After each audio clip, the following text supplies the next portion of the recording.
Assalamualaikum warahmatullahi wabarakatuh. Hai teman-teman, bertemu lagi dengan BNN Kota Yogyakarta. Yang pertama, kita panjatkan puji syukur kita kepada Tuhan Yang Maha Esa karena berkat nikmatnya sehingga kita dapat dipertemukan walaupun secara daring dan masih dalam situasi pandemi COVID-19. Kita selalu berdoa semoga pandemi ini segera berlalu dan kita dapat dipertemukan secara tatap muka. Yang kedua, kami ucapkan selamat kepada teman-teman karena berhasil diterima di sekolah favorit kalian, baik itu SMA maupun SMK.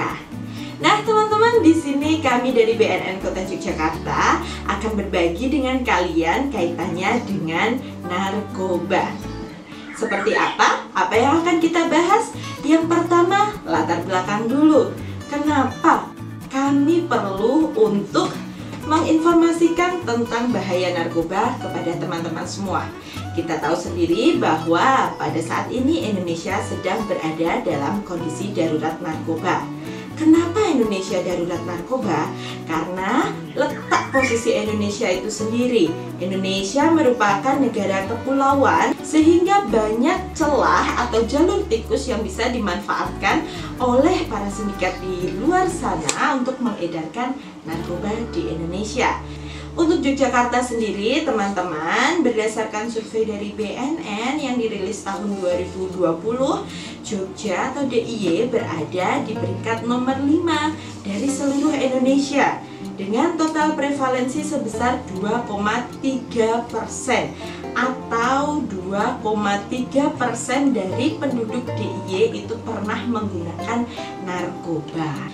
Nah, teman-teman, kita juga harus tahu nih, apa saja sih jenis narkoba yang lagi marak digunakan di kalangan anak muda. Nah, berdasarkan survei dari BNN juga menyebutkan bahwa ada 3 jenis narkoba yang paling banyak dikonsumsi 1 tahun terakhir ini. Yang pertama, ganja sebanyak 65,5%.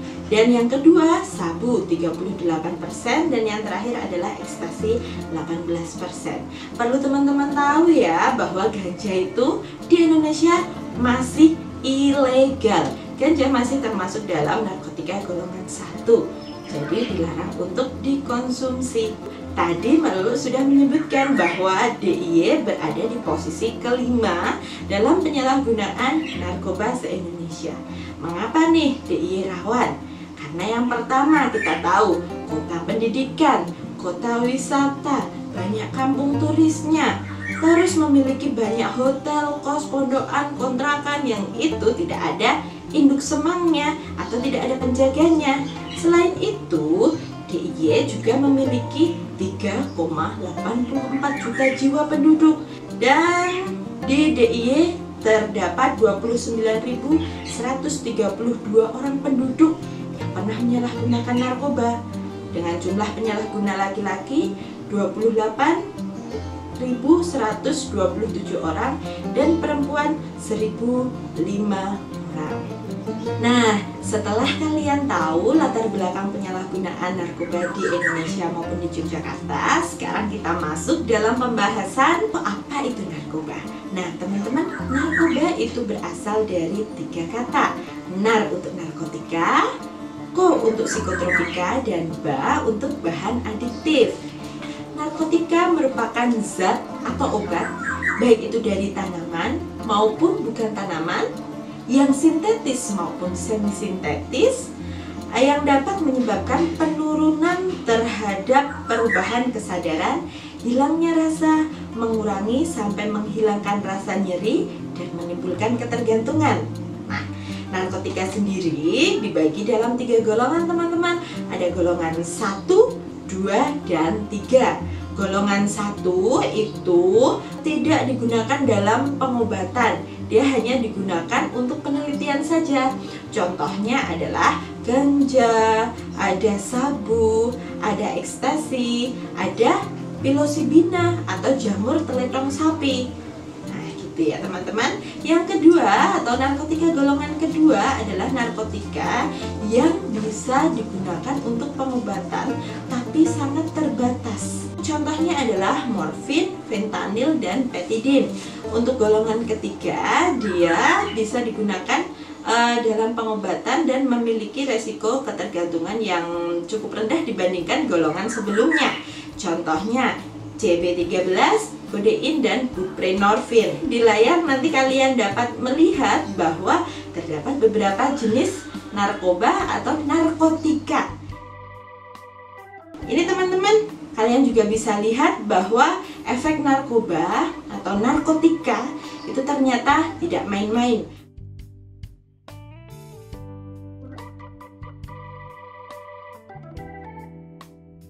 Lanjut ke psikotropika. Nah, psikotropika adalah zat atau obat baik alami maupun sintetis yang bukan narkotika yang berkhasiat psikoaktif melalui pengaruh selektif pada susunan saraf pusat yang menyebabkan perubahan khas pada aktivitas mental dan perilaku. Nah, untuk penyaluran psikotropika sendiri teman-teman hanya boleh dilakukan di 3 tempat: pabrik obat, pedagang besar farmasi, dan sarana penyimpanan sediaan farmasi pemerintah. Jadi salah kalau kalian itu menggunakan psikotropika. Kemudian psikotropika itu diserahkan pada pasien-pasien ke tempat-tempat, yaitu apotek, balai pengobatan, puskesmas, rumah sakit. Nah, penyerahannya harus berdasarkan resep dokter. Tapi kita lihat fakta di lapangan bahwa ternyata banyak psikotropika yang disalahgunakan. Padahal itu sangat berbahaya jika kita mengkonsumsinya. Nanti bisa menyerang saraf otak kita sehingga menimbulkan ketergantungan dan menyebabkan saraf-saraf tersebut rusak. Apakah ketika saraf rusak bisa diperbaiki? Tentu saja sangat susah. Makanya tidak usah menyalahgunakan psikotropika. Contohnya apa saja sih Mbak psikotropika itu? Nih, ada yang namanya alprazolam, ada tramadol, ada dumolit, ada trihek, segala macam. Kalau untuk penyalahgunaan psikotropika sendiri bisa menimbulkan berbagai jenis penyakit. Dari efek tersebut tidak ada yang positif kan? Semuanya negatif.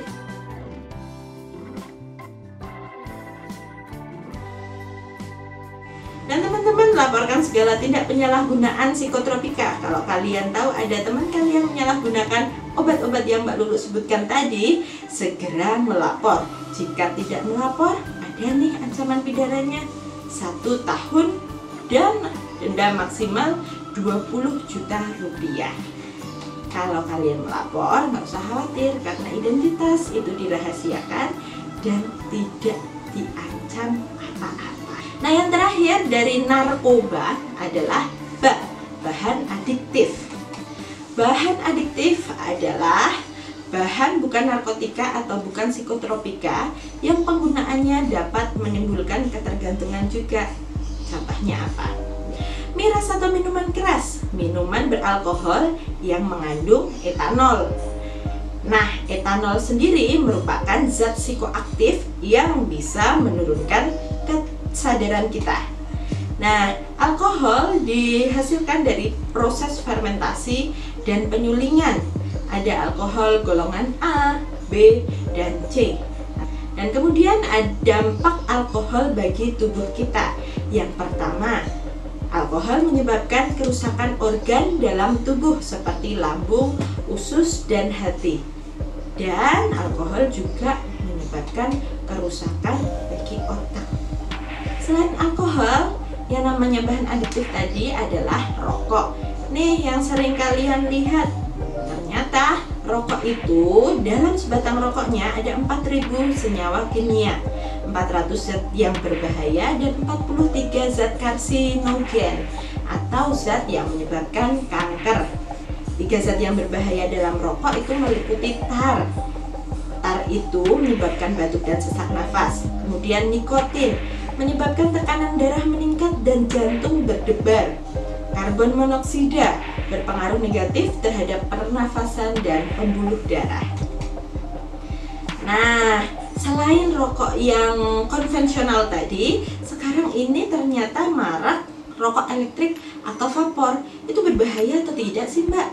ternyata rokok elektrik dan vapor sama berbahayanya karena dia mengandung nikotin yang memicu depresi, kepala pusing, tubuh gemetar, nafas terengah-engah, kerusakan paru, kanker, penyempitan pembuluh darah. Selain itu, dia juga mengandung propilen glikol, mengiritasi paru dan mata, gangguan pernafasan, asma, sesak nafas, dan obstruksi jalan nafas, dan mengandung pericardiacetyl atau zat yang menyebabkan penyakit paru obstruksi kronis. Masalah yang muncul pada pelajar yang merokok nih, kecanduan rokok bisa karena sifatnya adiktif. 2. Mengganggu prestasi di sekolah. 3. Imunitas menurun dan timbul masalah kulit, paru, dan plak pada gigi. Terakhir nih, yang termasuk dalam golongan adiktif adalah inhalan. Inhalan adalah zat yang dihirup. Nah, yang berbahaya adalah zat solvennya. Zat solvennya itu menyebabkan pusing, mengantuk, diare, sakit kepala, kerusakan jantung, hati, ginjal, kerusakan daya ingat dan kecerdasan, dan hilang berat badan hingga kematian karena gagal jantung atau sesak nafas akibat oksigen. Itu tadi teman-teman dari narkoba, narkotika, psikotropika, dan bahan adiktif lainnya. Bagaimana bahayanya? Itu tadi sudah dijelaskan sama Mbak Lulu dan apa saja macam-macamnya. Nah, makanya nih di sini Mbak Lulu kasih tips juga sebagai bekal kalian untuk menghadapi resiko penyalahgunaan narkoba. Yang pertama, tips pertama adalah mengembangkan kualitas diri kalian. Kalian tentu punya idola. Nah, cara mengembangkan kualitas diri adalah mengembangkan atau membreakdown sifat-sifat baik dari idola kamu itu yang bisa kalian tiru dan kalian kembangkan untuk menjadi seseorang yang keren seperti itu.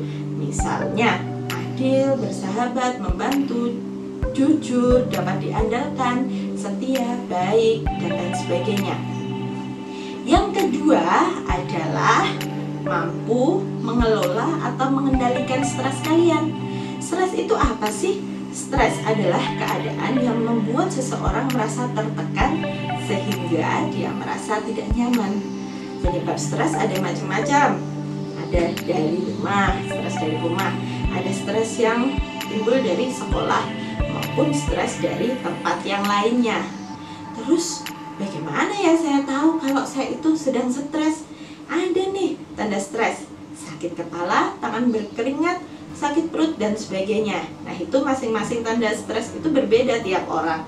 Jadi kalian harus memahami tubuh kalian sendiri. Dan bagaimana kunci mengatasi stres? Kita kasih tips juga nih. Kalau kalian merasakan stres, kalian bisa latihan pernafasan, nafas pelan dan lembut. Tinggalkan situasi yang membuat kita stres. Katakan pada diri sendiri bahwa aku bisa mengatasi stresku. Kemudian pergi ke tempat pribadi. Kalian di sana bisa menangis, berteriak, atau meluapkan emosi kalian agar stresnya juga hilang. Kemudian kalian bisa berhitung 1 sampai 10 untuk sambil menghela nafas secara perlahan. Bisa juga nih sharing atau curhat dengan orang yang kalian percaya. Jangan lupa berdoa.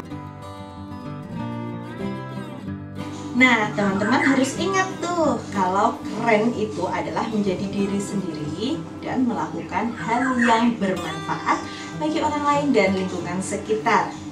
Tapi ketika kalian berada di posisi tertekan, ditekan teman-teman untuk melakukan sesuatu atau diajak melakukan sesuatu atau diajak pergi ke suatu tempat, ada tips untuk mengatakan tidak terhadap ajakan tersebut. Yang pertama, kalian harus bertanya. Pertanyaannya adalah, ketika kalian ditawari sesuatu, apa itu? Dari mana itu?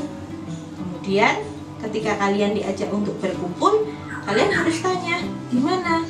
Siapa yang mau berkumpul? Ada orang tua atau enggak di sana? Jangan-jangan ada resiko enggak ketika kita berkumpul di sana? Itu tips yang pertama. Tips yang kedua atau langkah yang kedua untuk mengatakan tidak adalah, jika tidak benar cepat katakan tidak. Jika tawaran temanmu itu dirasa tidak baik, berhenti bertanya dan cepat katakan tidak, terima kasih. Yang ketiga, kalian bisa mengusulkan kegiatan lain.